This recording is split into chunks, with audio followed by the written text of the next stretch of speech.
পুকুরে স্নান করতে নেমে জলে ডুবে মৃত্যু হলো 14 বছরের এক কিশোরের। এই ঘটনায় শোকের ছায়া এলাকায়। মঙ্গলবার মর্মান্তিক ঘটনাটি ঘটেছে উত্তর দিনাজপুর জেলার ইসলামপুর শহরের মেলামাঠ এলাকায়। মৃত কিশোরের নাম রেহান, বয়স আনুমানিক 14 বছর, বাড়ি ইসলামপুর শহরের লিচু বাগান এলাকায়।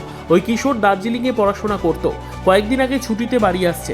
স্থানীয় সূত্রে জানা গেছে, এই দিন দুপুরে বন্ধুদের সাথে পুকুরে স্নান করতে নামে ওই কিশোর।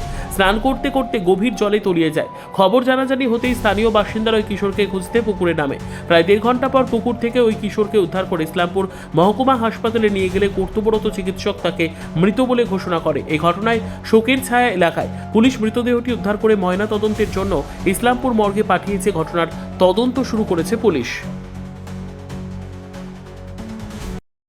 হয়েছিল কিছু না, এই যে আসছিল বেচারা স্নান করতে, স্নান করার জন্য ওই হয়তো জানে না, ও তেলতে জানে না। আর 2-3 জন ছেলে ছিল, ওরা নামছে, ওরা উঠে গেলো, এই উঠতে পারে না, এই ভাবতে গেলে উঠে যাবে। মোটামুটি 10-15 মিনিট, আধা ঘন্টা দেখলো, তারপরে দেখতেছে উঠতে পারলো না। তখন ও হাল্লা চিল্লা করলো। আমরাও জানি না, আমারও বাড়ি ওই পাশে। কজন মিলে স্নান করছিল? আগে তো ছিল কয়জন ওরা বলতে পারবো না, আমি তো পরে আসছি, মোটামুটি 1.5 ঘন্টা পরে আসছি। 1.5 ঘন্টার থেকে আমি থাকবো। আপনার কি প্রশাসনের থেকে কোনো টিম আসছিল? না না, আসলে কোনো স্কিম আসে না, খালি পুলিশ গাড়ি আসছিল। ওরা কী করতেছিল, মোবাইল চালাচ্ছিল, কী করছিল, আমি ওখান থেকে পানির দিকে দেখি। আপনারা লোকাল?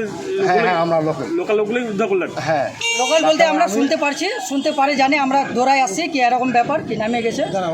তারপরে আমি আসলাম, দেখলাম পুরো ভিড়। আমিও নিজে নামে গেলাম, আপনার নিজের ব্যবসা ছাড়ে আমি পানিতে নামে গেলাম, দেখলাম খুঁজে বেড়ায়। তাহলে মাঝখানে চলে গেলাম, খেয়ে পাচ্ছি না, কিন্তু হাতটা পুরো ডুবে যাচ্ছে। ডুবকি লাগা দেখলাম পাওয়ার লাগলো। তার যখন টের পেলাম, এদেরকে বললাম, ওরা সব ছেলেগুলো আসলো আমাদের পাড়ার, আসার পরে উঠানো। ব্যুরো রিপোর্ট, উত্তর বাংলা সংবাদ।